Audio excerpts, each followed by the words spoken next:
Hello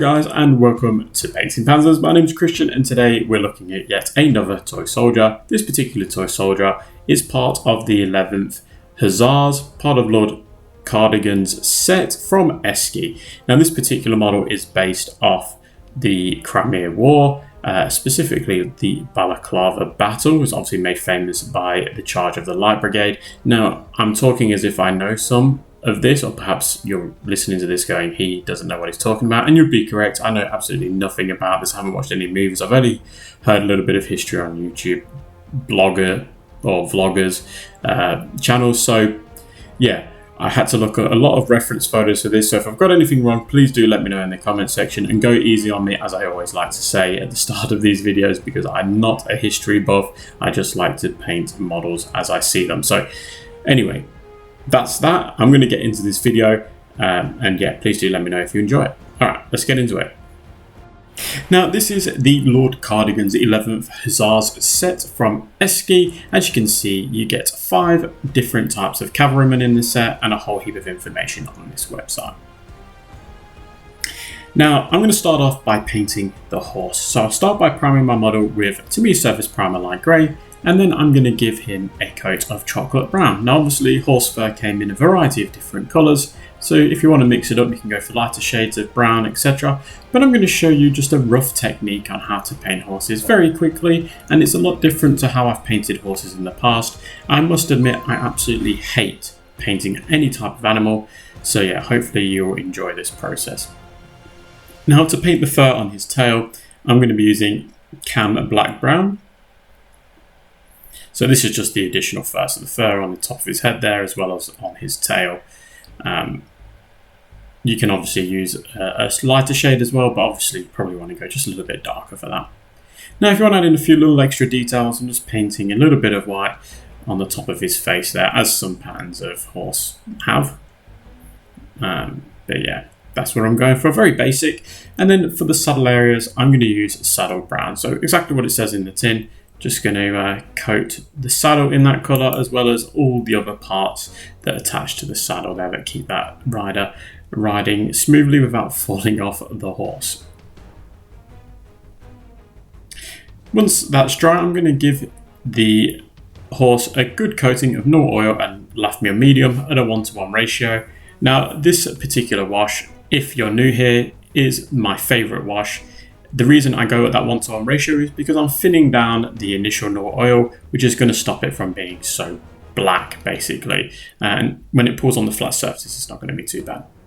Then you should have something that looks like this, but then if you reverse it, you want to end up with this. So we're aiming for this as our final outcome, but what you see now is what you'll get after that wash. So to achieve the outcome we want to achieve, I'm going to go back over those areas with chocolate brown. Now you can see here that I'm focusing on all the areas that are not in any grooves. So pretty much just focusing on all those muscly areas. So on the back of his hind there, all on those leg muscles, and around the neck region and stuff. So it's pretty much getting a full coat of that, but leaving the original wash base colour in the recesses. And then you're following the same principle, but this time with chocolate brown and flat earth at a 2:1 ratio. And now this is where I start picking out all the details in the muscle. So there's plenty of like sort of muscle in this particular horse. So I'm just painting underneath the belly there. You can see I've picked out all those muscly areas on the legs. And I'm just slowly building up. I put quite a bit of water in the mixture as well, because I just wanted to sort of blend in. I don't want it to be too heavy. Obviously fur is just going to make them look like different shades and a variety of different angles. And then using that same mixture, I'm going to now go to a 1:1 ratio. So you can see I'm lined up, and this is where I start focusing on specific areas of the muscles, where I'm just trying to make the areas that the eye is drawn to stand out, but again, watering that mixture down quite heavily, so it's only a very light application. And then finally, I'm going to hit it with flat earth, and this is where you're just putting out just a very little amount on those raised muscle areas. So you can see here, I'm just adding in a few little bits of detail, scratching it in as well. You can see there's very watery, that paint mixture too. So once that dries, it will blend in very nicely. And you can already see just with what I'm doing, very basic, very quick guys, but you can see those muscles really pop and that horse is really starting to look the real deal. Now for that darker hair, I'm going to use German camo black, brown and chocolate brown. So I'm using that the same base colour, but I'm going to go at a 1-to-1 ratio. So I don't want it to be the exact same base colour, I want it to look darker, but I also don't want it to be too dark where you can't make out the individual bits of hair that's sculpted on this particular horse. So just picking out all those bits of the tail hair now, and yeah, be laughing. And then if you did decide to add a little bit of jazz to your horse with that white, I'm going to go ahead and use white grey just to make that nose region stand out a little bit more. And I'm just slowly scratching it in.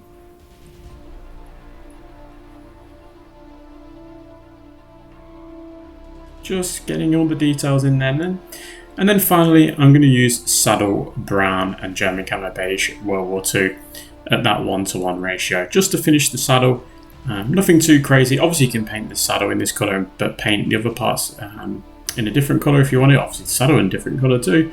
But I thought this was really good. Probably not too keen on the saddle brown over his bit of tarp that's on the back of the saddle there, but you know what, never mind. I'll fix it up another time.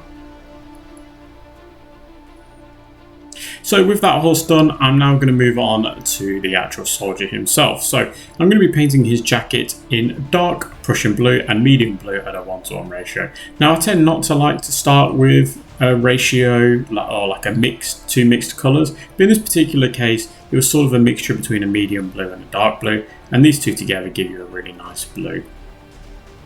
So I'm painting his jacket and the jacket that's attached to his back there in this colour, and then I'm painting his busby in a cam black brown, so the exact same colour that we used for the horse's tail hair. So obviously you could be painting these at the exact same time. I've just broken this up just to make the process a little bit more understandable. Now deep red is what I'm going to be using for his trousers. It's from AK Interactive, so I've just sidestepped away from Vallejo in this particular case, and obviously the wash. I really like deep red for the Napoleonic sort of colonial / whatever you'd say the Crimea War is counted as colour for those British red colours. I think they're just absolutely fantastic. So yeah, go with that for this if you've got access to AK paints. Then for the khaki or creamy goldy areas of his uniform, you can paint that in khaki. Now, full disclaimer, as I always like to do on these videos, and which I would have done at the start, is I know nothing, the technical terms for all of these uniforms. I know nothing about this period, so please do bear with me. I'm not going to be able to name what any part of this particular model is, apart from a few things that I've googled prior.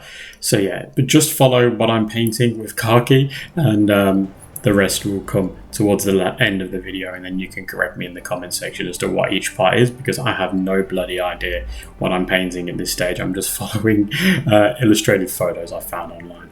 But I do know that that's some sort of sword, so we'll go with that.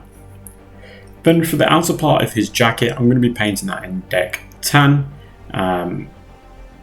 Again, it's going to be white, but I like to put a nice base coat down of a creamy colour first, just for applying the white a little bit better, because as you know, white is one of those colours that's quite difficult to paint straight from the bottle.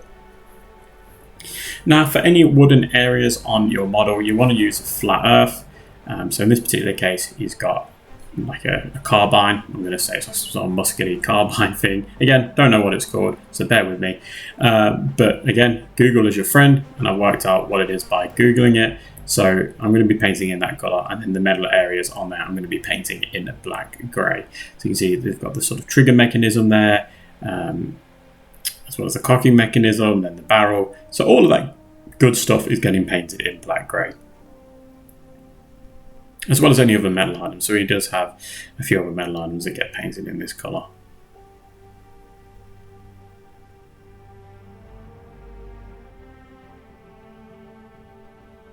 Now black is what I'm going to be using for his bag that seems to be just dangling next to the sheath for his sword. So yeah, painting these in black. I'd also be painting his shoes in black, but in this particular case I've got him blue tacked to this lid here, so I'll be painting those once I've glued him on to his horse. And I'm also painting his little rifle pouch there, ammunition pouch. Now for his sheath, I'm going to be painting that in London grey. From what I can tell, it's like a metallic colour. Could be wrong, but from the illustrated photo that I was using, it was more of like a metallic colour. So I'm going to be painting this in London grey and then giving it a nice silver later on. Right, so there's quite a bit involved in that one. But now, once it's dry, we can do the same process as what we did with the horse with that 1-to-1 ratio of no oil and left me a medium, and just give it a nice coat. If it pulls on a flat surface or in an area that's got a bit of detail, just dry off your brush tip and go back over it just to suck up some of that wash.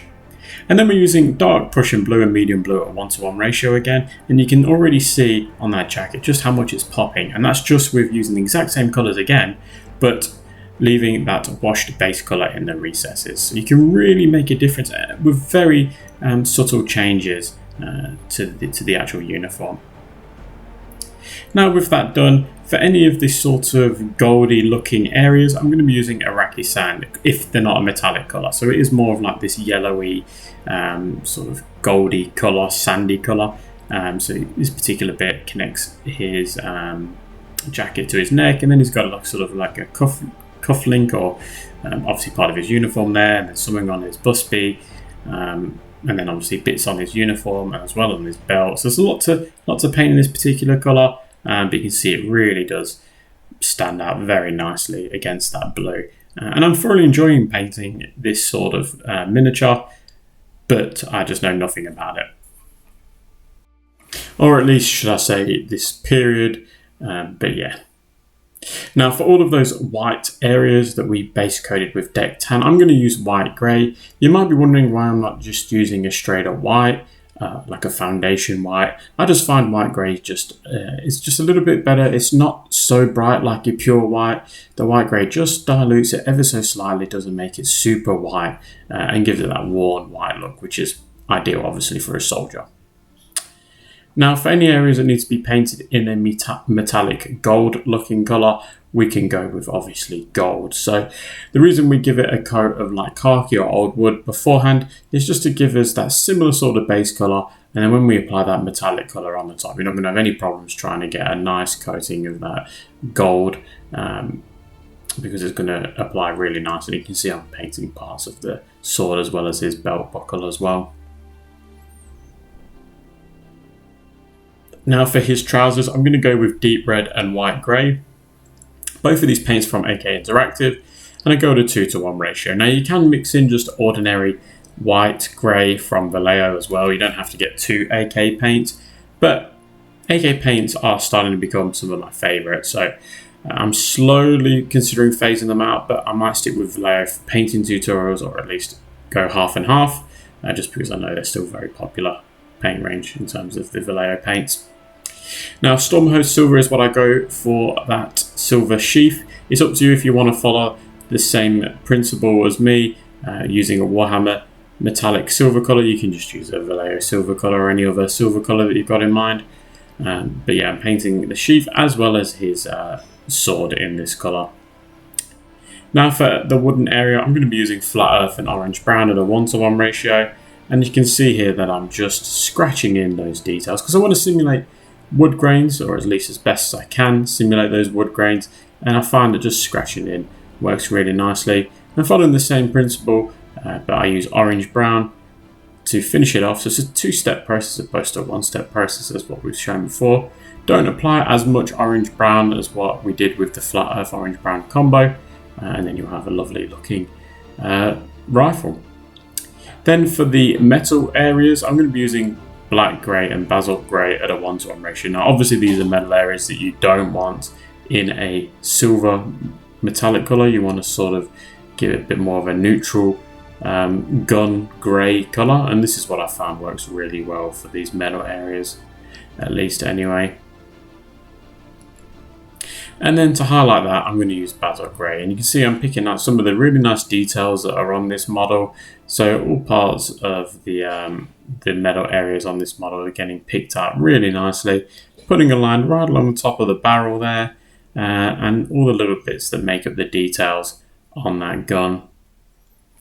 Now going back to my AK paints, I'm going to be using Light Flesh from AK Interactive, as I said, and I'm very slowly going to paint his face. It's a fantastic Caucasian colour, and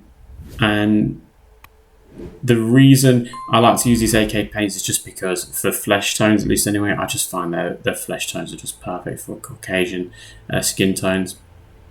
Now whilst that paint is drying, I'm going to switch to a black grey, and I'm just going to give those black areas of the leather just a little go of that.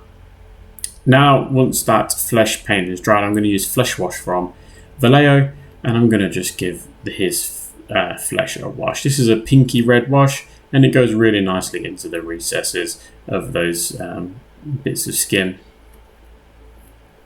Now for his busby, I'm going to go over it with German camo medium brown, and there's loads of little lines and details in this, so it makes painting it pretty straightforward, and you can already see that just by applying this medium brown, that is really starting to pop.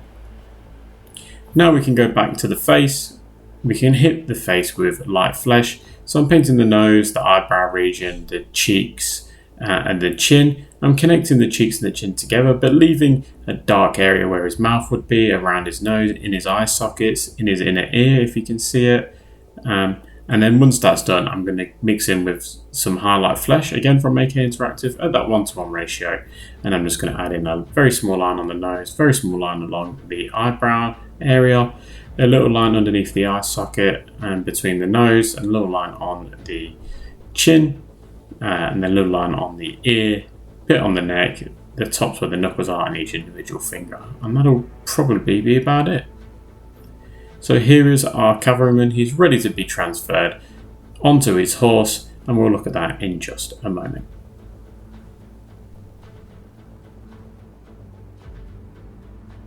So there we go, we've got our 11th Hussar cavalryman ready to take on the Russians in the Crimea. I would love to hear how you found this. This is again another one out of my comfort zone. A lot of these new toy soldier videos will be out of my comfort zone because I'm slowly starting to move away from World War II with the toy soldiers. We've pretty much covered most of the World War II ranges from italeri or ESCI in World War II. So we now have to start moving into other periods. So do let me know in the comment section what period you would like to see. But that's not meaning that I'm not going to now switch my focus to other companies. So we will see Airfix and Revell and a few other companies like Hat on here as well.